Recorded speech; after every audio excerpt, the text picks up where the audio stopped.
안녕하세요, 여러분. 오늘은 제가 우리나라의 정치가 얼마나 지금 후진적이고 그 이 기존의 정치인들이 정치를 하지 않았는지에 대해서 좀 알려드리고 싶은데, 그 중에서 구체적으로 영어 교육에 대해서 좀 제가 설명을 하면서 오늘은 그 우리나라의 정치가 시급하게, 정말 제대로 된 정치인과 정당이 필요하다는 걸 보여주기 위해서 이제 영어 교육에 대한 편을 한번 말씀드리겠습니다. 이 주입식 입시 위주의 교육이 정말 오랫동안 수십 년 동안 내려져 오고 있는데도 여기에 이제 대한 근본적인 그 개혁을 하지 못한 거는 사실 우리나라 정치계가 정치인으로서의 역할을 실패했다고 해도 과언이 아닙니다. 제가 10년 전에 이제 미국으로 이사를 갔던 이유가 그때 한국의 정근대적인 입시 위주의 교육, 그리고 사교육의 난립 때문이었습니다. 그래서 10년 후에 작년에 한국에 돌아왔는데 제가 지금 영어를 가르치고 있거든요. 10대부터 50대까지 다양한 학생들이 있어서 이제 항상 물어봐요. 학교에서 하는 영어 교육, 뭐 학원에서 하는 영어 교육, 또 어른이 돼서 하는 영어 교육, 이렇게 다양하게 물어보면 예전과 변함이 없어요. 그래서 그런 입시 위주의 교육도 변함이 없고, 더 나빠졌으면 나빠졌지, 주입식 교육도 변함이 없고, 또 후진적인 영어 교육도 변함이 없었습니다. 그럼 10년이면 강산이 변한다고 하는데 그 사이에 과연 정치인들은 무엇을 하셨단 말인지, 정말 저는 정치인들을 만나 뵈면 기존에 이때까지 쭉 우리나라 정권을 잡았고, 또 제1야당을 했고, 또 국회의원들을 하셨던 분들을 다 인터뷰를 해서 한번 여쭤보고 싶어요. 정말 과연 우리나라 정치인들은 무엇을 하셨는지. 근데 일단 오늘은 그 영어 교육에 한번 집중을 해보겠습니다. 제가 여기에 이제 레드 프라이데이라는 데 좋은 기사를 하나 찾았는데요. 세계에서 가장 영어를 잘하는 나라 탑 10을 살펴보면서 우리나라는 그 밑에 내려가면 아마 순위가 37위 제일 밑에 있습니다. 여기 이제 탑 10 국가 나오는데, 여기 보시면 번외편 우리나라는 31위라고 하네요. 생각보다 많이 나온 것 같은데, 정말 정말 많은 수의 그 우리나라 분들이 영어를 배우기 위해서 정말 고통받고 있습니다. 제가 지금 그 전화와 화상으로 영어를 가르치고 있는데요.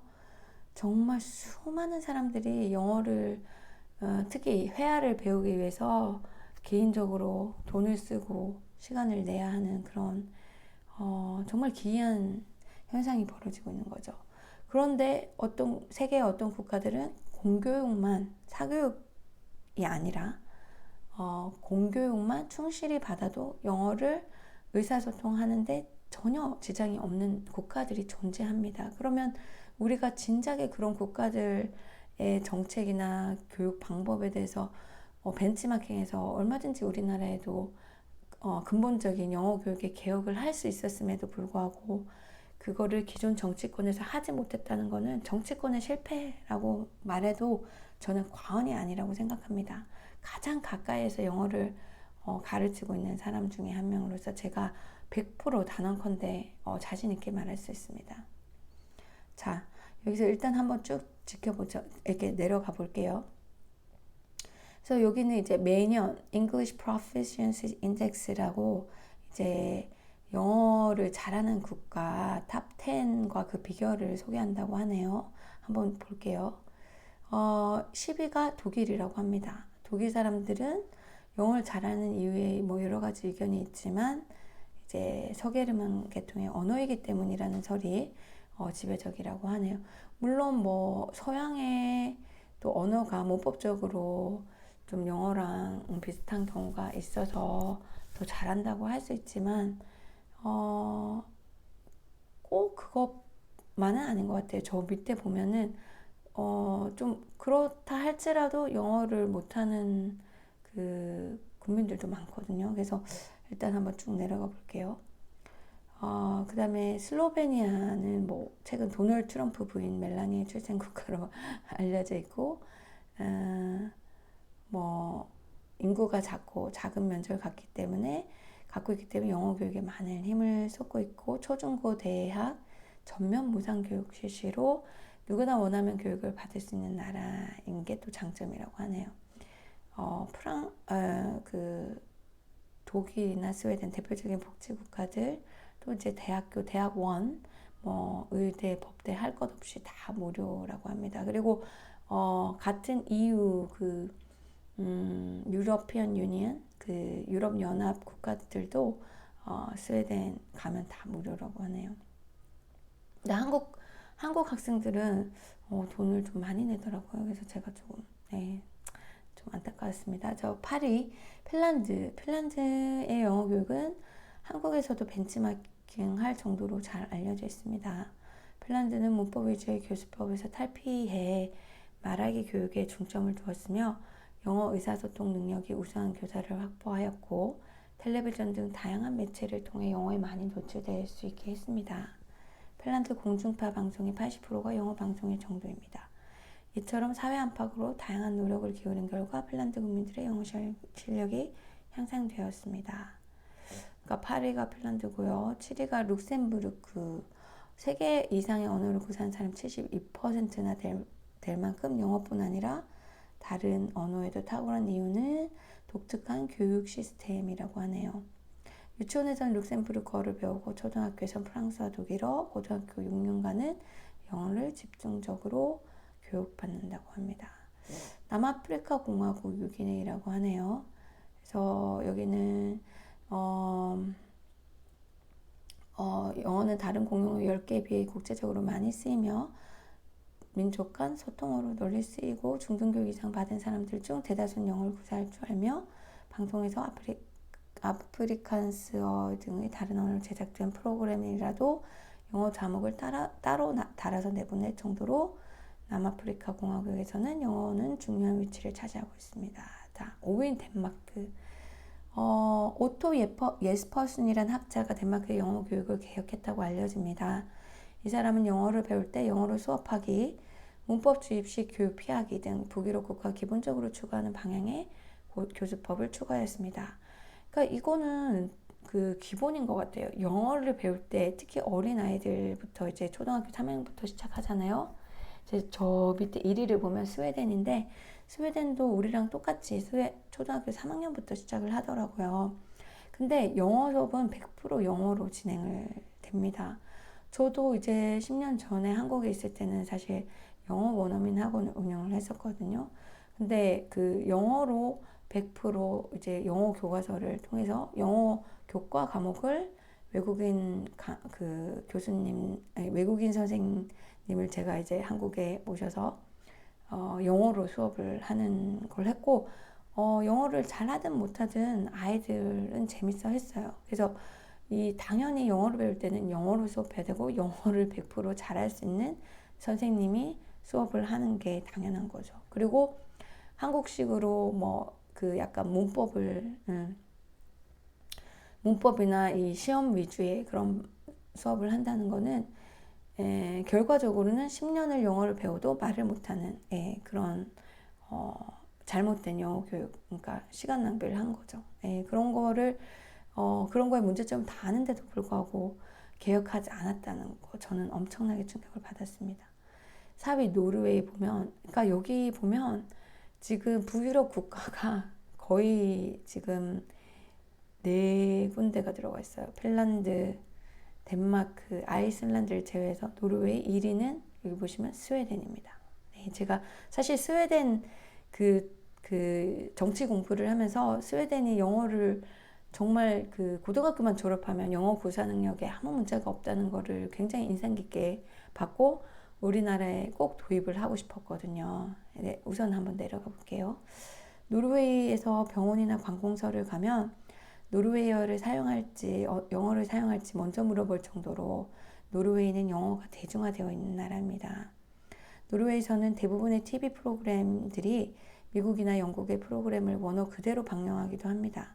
또한 노르웨이는 교사의 역량 강화에도 매우 힘을 쏟는데 교사의 해외 연수를 지원하며 동시에 교사의 실력 평가에도 철저한 편입니다. 노르웨이의 지리적 위치가 여러 강대국과 가까이 있다는 점 때문에 노르웨이는 영어뿐만 아니라 독일어나 프랑스어 등의 외국어를 익히는 것도 중요시 여깁니다.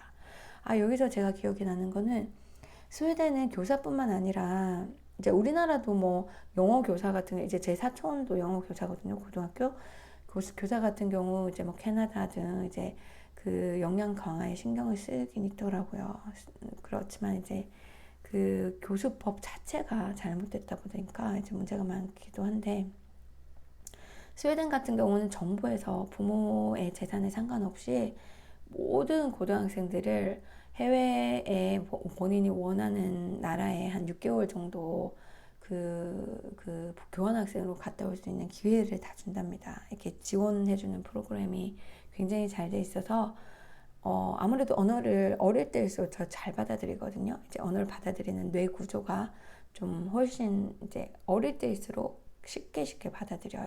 그래서 그 이제 외국에 6개월 정도 체류하면서 영어를 실제적으로 써보면서 영어 실력이 또 향상되는데 많은 도움을 주고 글로벌 그런 감을 느끼는데도 굉장히 도움을 줘서 스웨덴은 80%가 영어를 구사한다고 하네요. 인구에.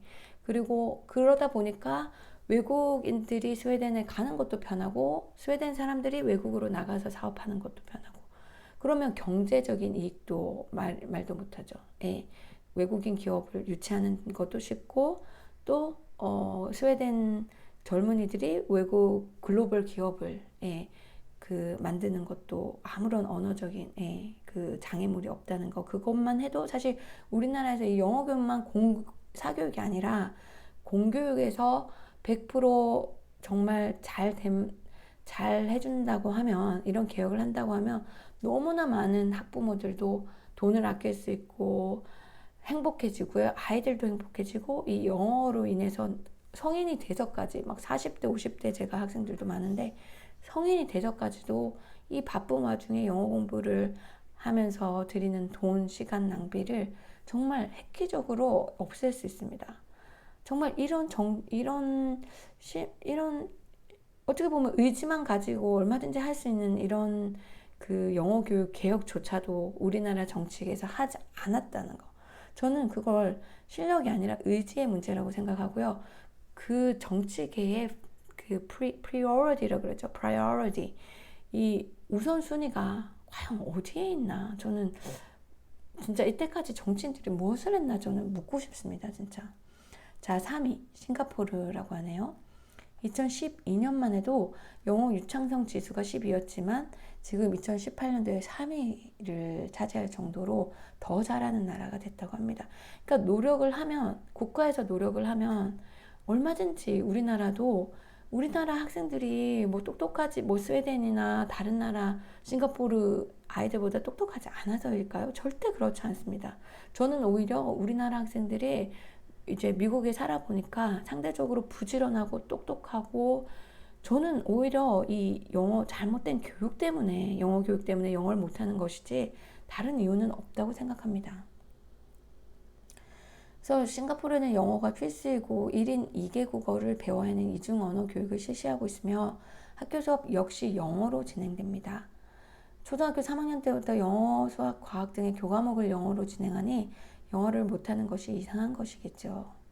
우리나라에도 싱가포르처럼 영어 몰입 교육을 위한 연구가 진행된 바 있으나 사교육 시장 팽창, 입시 제도 등의 이유로 무산되었습니다. 여기서도 이제 나오지만 김누리 교수님도 말씀하셨지만 우리나라는 이 입시 위주의 그 교육 이걸 완전히 탈피하지 않으면 정말 정근대적인 구식 그 4차 산업시대를 대비하지 못하는 오히려 정말 정근대적인 그 교육에서 벗어나지 못해요.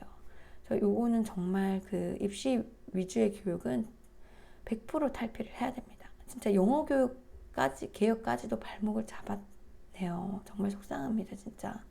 사교육 시장 팽창. 이 공교육이 제대로 섰다면 사교육이 이렇게 또 하지도 않았겠죠. 근데 지금 현재 제가 초등학생들 수업을 하고 있는데 그 학교의 수업을 물어보면 대부분의 아이들이 자기네 수준보다 너무 지나치게 낮은 수준의 공부를 하고 그 영어 수업을 하고 있어서 대부분의 아이들이 이제 시간 낭비라고 생각하더라고요. 그러니까 그런 어떤 학생들의 요구와 선생님들이 진행하는 그 영어 지금 수업에 괴리가 엄청난데도 학생들도 그거에 대해서 큰 소리를 내지 못하고 어린 아이들이다 보니까 또 선생님들조차도 그냥 그거에 대한 그게 문제점에 대해서 그냥 큰 목소리를 내지 않고 그냥 순응하고 계시다는 것 자체가 지금 물론 제 지금 소수 학생들의 문제일지는 모르겠지만 제가 전체를 다 확인한 건 아니겠지만 추측하건대 이렇게 그 공교육에서 어떤 잘못된 영어 교육을 하고 있지 않을까 저는 그렇게 생각을 합니다. 네. 왜냐하면 그게 잘 되고 있었다면 이렇게 막 성인이 돼서까지 40대 뭐 50대 돼서까지도 영어 공부를 따로 할 필요가 없었겠고 지금 당장 그럼 젊은 세대들 20대 초반도 영어 교육을 그렇게 10년이나 했음에도 불구하고 영어를 못하는 학생들이 대부분입니다. 진짜 잘하는 아주 소수 학생들도 있지만 물론 뭐 해외 유학을 가지 않아도 스스로 잘하는 학생들도 있더라고요. 대단한 거죠. 근데 대부분의 학생들은 영어 회화, 네, 영어 회화를 정말 실력이 너무 떨어졌습니다. 2위 네덜란드인의 영어 실력은 공교육에서 만들어진 것이라고 해도 과언이 아닐 만큼 네덜란드 공교육에서의 영어 교육은 매우 체계적입니다. 학교에서 영어를 배울 때는 네덜란드어를 거의 사용하지 않으며 영어 관련 시험을 자주 칩니다. 또한 영어 단어를 외워야 하는 양도 많고 영어 책을 읽고 해야 하는 숙제도 많은 편입니다. 고등학생이 되면 영국으로 2박 3일간 수업 여행을 가게 되며 영국 사람들과 직접 영어로 대화를 하며 과제를 내야 하기도 합니다. 1위가 스웨덴인데요. 스웨덴에서는 앞서 이야기한 영어 교육의 장점을 모두 모아서 제공합니다. 제가 그 중에서도 아까 얘기했다시피 그 한 6개월 정도 해외에 모든 고등학생들이 정부의 도움으로 그 교환학생으로 가서 생활하고 또 그 영어를 써볼 수 있는 그 기회를 가지는 것도 굉장히 큰 장점이고 또 영어 프로그램은 더빙을 하지 않고 영어로 들을 수 있는 그런 것도 이제 TV 프로그램이 영어로 더빙 없이 또 나오는 것도 많은 장점이고요. 이제 학생들 보면 이렇게 TV 보는 걸 좋아하는 학생들이 많더라고요. 어린 아이들도. 뭐 물론 저는 이제 개인적으로 그 친구들이 책을 더 많이 읽었으면 합니다만은 만약에 뭐 TV를 좋아하는 학생들이 있다면은 그래도 최소한 영어로 들을 수 있는 TV도 좀 골고루 있으면 좋겠다는 생각입니다. 스웨덴의 수업은 다른 북유럽 국가들과 마찬가지로 회화 위주의 수업으로 이루어집니다. 또한 스웨덴에서는 한 학급당 학생 수가 적어 그만큼 회화 수업이 효과적으로 이루어집니다. 그래서 제가 요즘 초등학생들이 학생 수가 얼마나 될지 물어보니까 예전에 제가 학교 다닐 때 한 60명 넘었거든요. 사실 그때는 정말 영어 교육 하는 게 굉장히 힘들었을 것 같아요. 근데 지금은 많이 줄었더라고요. 그래서 훨씬 뭐 반 이상이 줄었던 것 같은데 학교마다 틀리겠지만 여기 스웨덴 같은 경우 여기 보시면 1인당 학생 수가 10명이 안 될 만큼 개별화 수업에 집중할 수도 있다고 하네요. 그래서 스웨덴 영어 교사들의 수준이 매우 높으며 1인당 학생 수가 적다. 이런 것도 이제 영어 수업 같은 경우는 이렇게 학생 수를 좀 나눠서 하는 것도 괜찮은 것 같아요. 그리고 영어로 된 TV 프로그램이 80% 이상을 차지하고 있어 영어에 대한 노출이 많습니다. 사실 이거 같은 경우는 이제 아무래도 스웨덴도 인구가 한 1000만 명 정도밖에 안 될 정도로 작다 보니까 자체 프로그램을 만드는 것보다 영어권에서 만들어진 프로그램을 수입하는 게 더 저렴하고 쉬워서 프로그램이 많다 보니까 그걸 더빙 없이 또 TV에서 나오다 보니까 굳이 영어 교육을 위해서라기보다는 이제 그런 현상이 돼서 영어 교육이 된 경우라고 하네요. 근데 우리나라는 이제 좋은 프로그램도 많지만은 좀 뭔가 영어로 들을 수 있는 또 좋은 좀 유익한 프로그램도 좀 최소한 그 공립방송, 공립방송에서는 좀 많이 좀 내보낼 수 있으면 좋겠습니다. 생활 수준이 높아 영어권 국가에서 1년 이상 살아볼 기회를 많이 가지기도 합니다. 제가 아까도 말씀드렸다시피 뭐 스웨덴은 아주 경제적으로도 잘 사는 나라고 또 골고루 평등하게도 많이 잘 사는 나라잖아요. 뭐 스웨덴뿐만 아니라 덴마크 등 북유럽 국가들은 평등하게 모두가 잘 사는 나라로 알려져 있는데 또 대학교도 무료이고요, 그렇죠? 그래서 그런 모든 부분들이 이 스웨덴의 그 수준 높은 영어 교육에 많은 그 도움이 된다고 생각합니다. 그러니까 여러분들 여기 보시면 이제 마지막으로 볼게요. 싱가포르는 10위권 내 유일한 아시아 국가였으나 14위는 필리핀, 우리나라 31위, 중국 47위, 일본 49위. 유럽 대부분의 나라가 영어를 잘하는 데 반해 스페인 32위, 프랑스 35위, 터키 그보다 낮은 73위라고 하네요. 그러니까 저는 그러니까